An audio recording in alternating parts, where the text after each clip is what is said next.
All right, so this is our lesson on function notation. It includes function notation and the difference quotient. So our first question at the top of the notes here is, what is a function? So a function is a relation where every input has exactly one output. We talked about this yesterday and looked at examples of what functions look like. So we could also state this as y as a function of x. This means when you hear that y is a function of x is that y, the dependent variable, is dependent on x, the independent variable. Okay? So let's look at these examples. It says, which of the following equations represents a y as a function of x? Right? So is it a function? Right, so looking at this, there's also a hint. It says solve both equations for y and determine which equation fits the definition of the function, of a function, right? So let's solve this equation for y. To solve this equation for y, we're going to subtract x squared from both sides.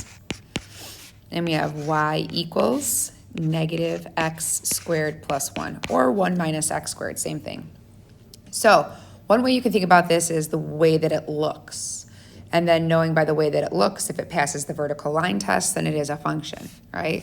So if you know what it looks like, I'm going to draw a quick x and y axis here and what a sketch of what it looks like. This is a quadratic because I see a square in it, meaning it's parabolic shaped and it's facing downward, so it looks like this, right? So if I have a graph that looks like this, it passes the vertical line test and therefore it is a function. But how can we do that just looking at the equation? So what we're thinking about is plugging in an x value, and if we plug in any x value we want, will we get more than one answer? So if you think about this, no matter what number we plug in, square, take the opposite of it and add 1, we're just going to get one answer for that, right? We're never going to get two solutions that pop out. So this, yes, this is a function. Every input that we plug in will only give us one output. So look at the next one here. Let's go ahead and get x by itself, or sorry, y by itself, sorry. So we're going to add x to both sides.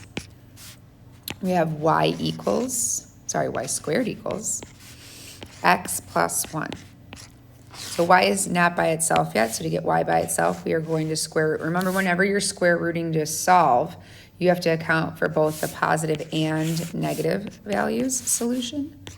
Y equals plus or minus the square root of x plus 1. All right, so here is my equation, and I need to know when I plug in a value for x, do I get only one output? So let's pick a value for x. Let's say I plug in 3, okay?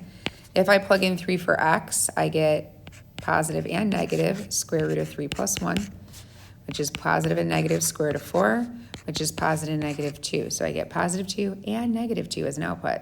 That's two different outputs. So this is not a function. No, you get two different outputs, right? This is giving me my two different outputs.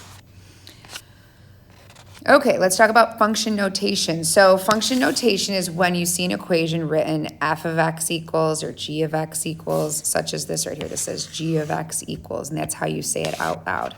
So this function would be function f, and then you see the independent variable plugged in right there in parentheses. So that's your input, that x value there, and then the function's called f on this particular one. And then here's g of x, h of x, so on and so forth. Okay, so it says evaluate the following function. So it says let g of x equal, and then it gave us this quadratic, find g of 2.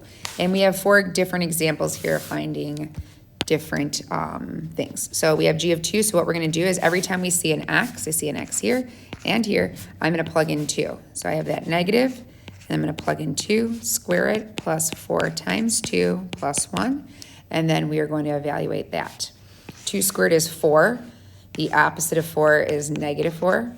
4 times 2 is 8, and then we have plus 1. Negative 4 plus 8 is 4. 4 plus 1 is 5.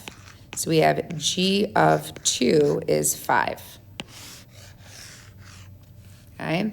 What this means is that when you plug in 2 for x, you get 5 for y. Or in other words, the point 2 comma 5 is on that parabola. All right, here's the next one, g of negative 3. So we're going to plug in negative 3 everywhere that there is an x.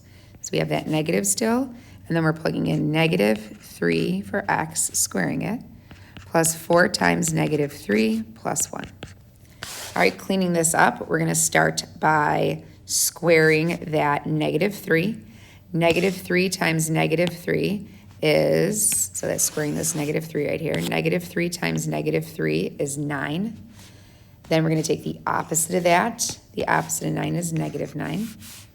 4 times negative 3 is negative 12, and then plus 1.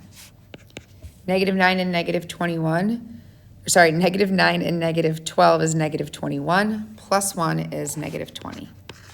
So g of negative 3 is negative 20. All right, moving on to the next one. All that this means is plug in t. So everywhere you see an x, instead of writing x, we're going to write t instead. So we have negative. We're going to plug in t for x, square it, plus 4 times t, and then plus 1. All right, to clean this up, the only thing that we can really do is get rid of the parentheses because we don't need to write it as 4 times t, and we don't need to say t squared and have that in parentheses. That's still t squared, right? So we have negative t squared plus 4t plus 1. And that's g of t equals.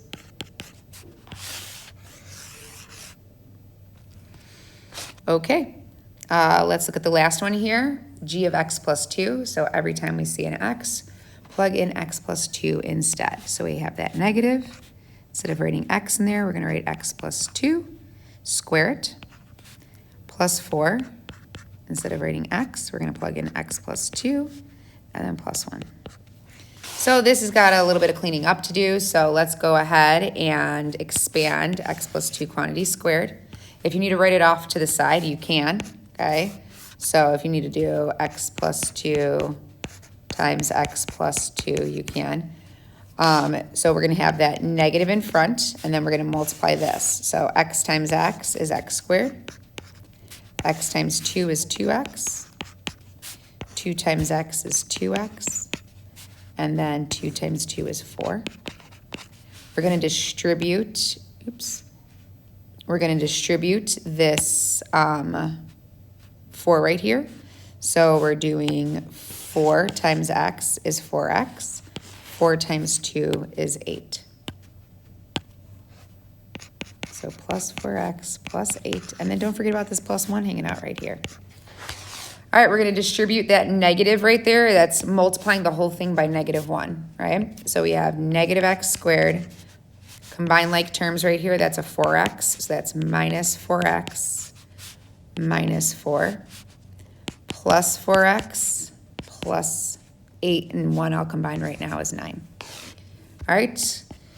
Keep cleaning it up here. We have like terms that we're going to combine. So we have a negative 4x and a positive 4x that cancel out. And then we have this negative 4 and positive 9, which is a positive 5. So we end up with negative x squared plus 5. And once again, that was g of x plus 2.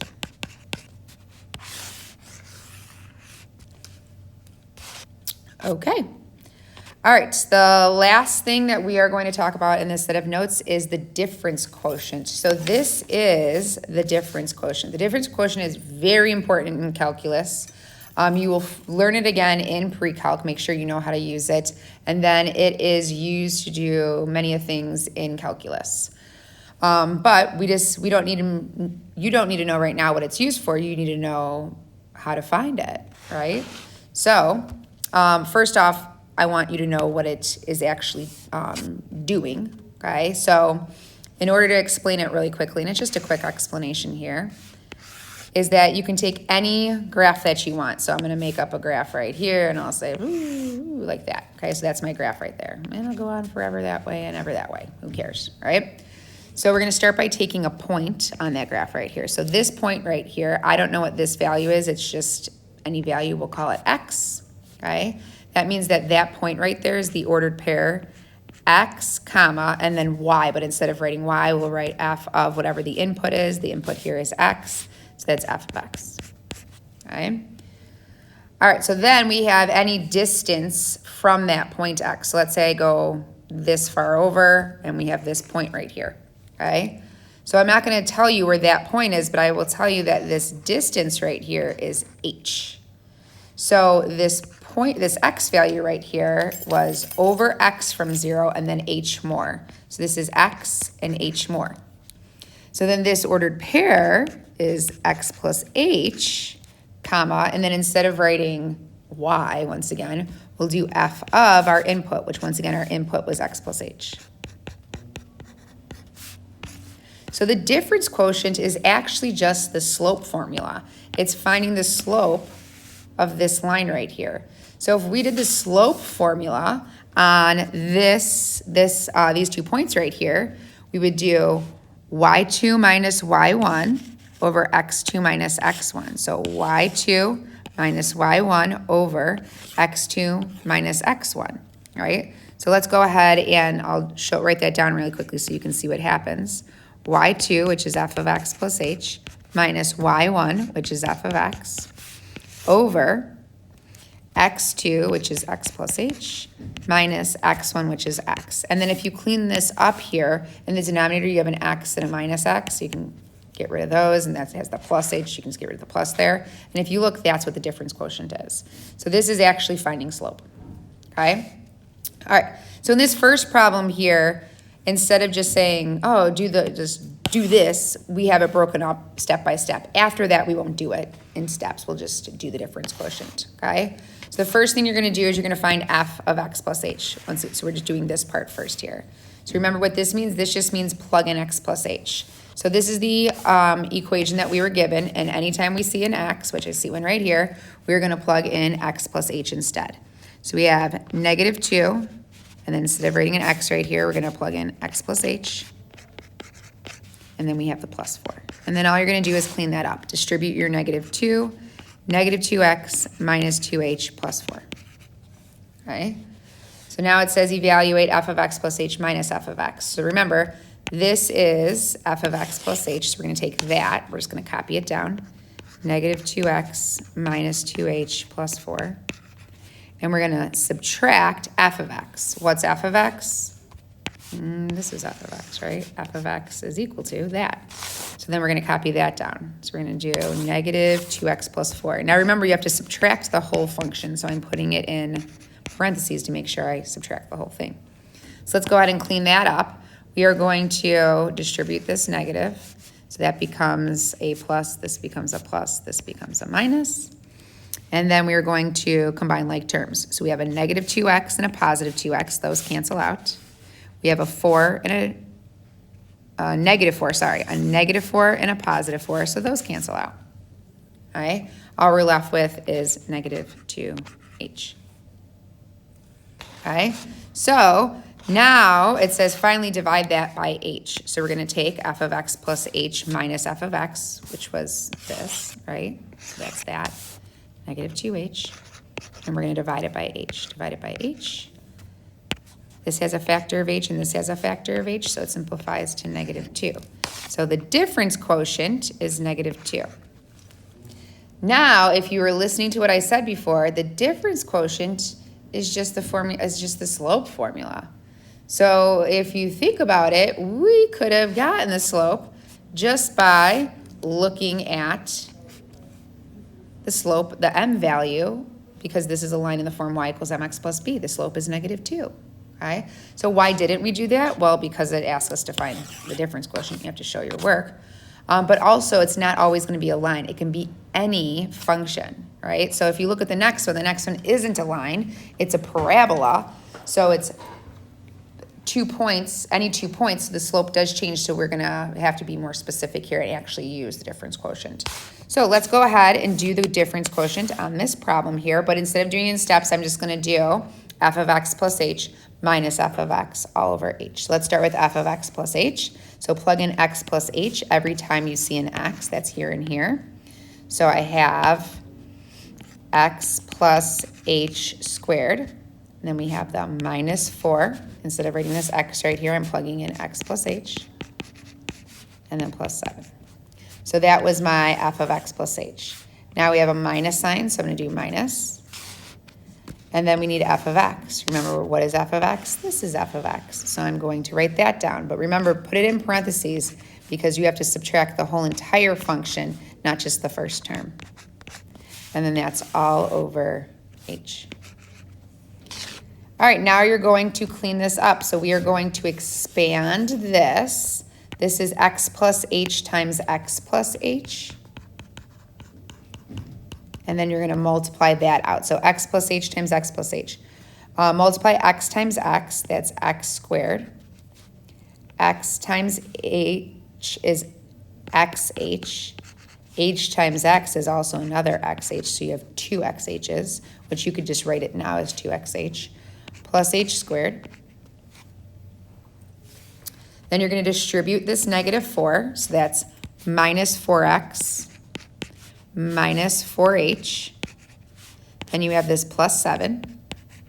And then you're going to distribute this negative here. So this, I'm going to change this to I'm going to add the opposite, right? So plus, minus, minus.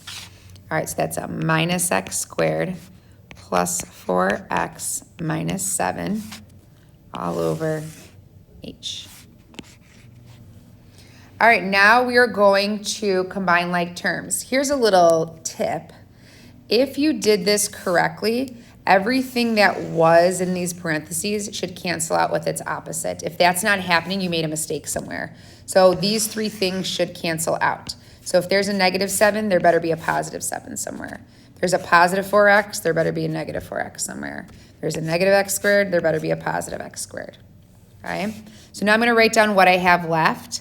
I have xh and xh, which is 2xh, and I would have just written that right away in the future. Like I'll combine like terms right away. We have a plus h squared and minus 4h all over h. The last thing that you're always going to have to do is that you're going to have to simplify this fraction. If you've done this correctly, everything in the numerator will have an h in it, and you can factor the h out of all three terms in the numerator, or however many terms there are, okay? So notice all three terms in the numerator have an h, so you are going to factor that out. You have 2x plus h minus 4 all over h. And then you can cancel out this factor of h and this factor of h. So you get 2x plus h minus 4, and that is your difference quotient, okay?